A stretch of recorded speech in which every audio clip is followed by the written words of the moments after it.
কাজে বাধা এবং ব্যক্তিগত জীবন নিয়ে আবারও সংবাদ মাধ্যমের শিরোনামে আসলেন বর্তমান সময়ের জনপ্রিয় চিত্রনায়িকা পরীমণি। সে সম্পর্কেই জানবো এবারে।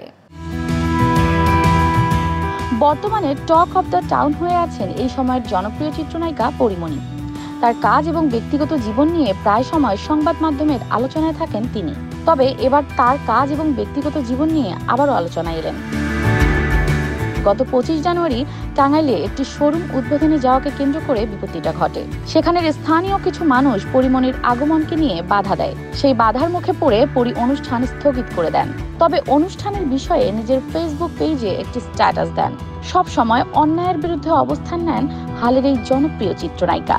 তার এই স্ট্যাটাসের একদিন পরই ব্যবসায়ী নাসির উদ্দিন মাহমুদকে মারধর, ভাঙচুর ও ভয়ভীতি দেখানোর মামলায় চিত্রনায়িকা পরীমণির বিরুদ্ধে অভিযোগ গঠন করেছেন আদালত। এর মধ্য দিয়ে এ মামলায় তার আনুষ্ঠানিক বিচার শুরু হয়েছে। এছাড়া আদালতে হাজির না হওয়ায় তার বিরুদ্ধে গ্রেফতারি পরোয়ানা জারি করে আদালত।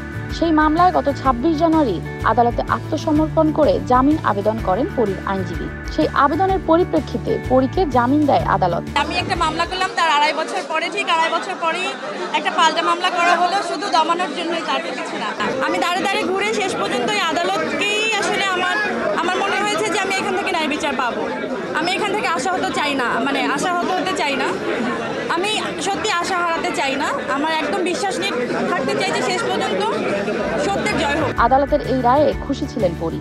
একই সাথে সবসময় অন্যায়ের বিরুদ্ধে কথা বলে যাবেন হালের এই জনপ্রিয় চিত্রনায়িকা।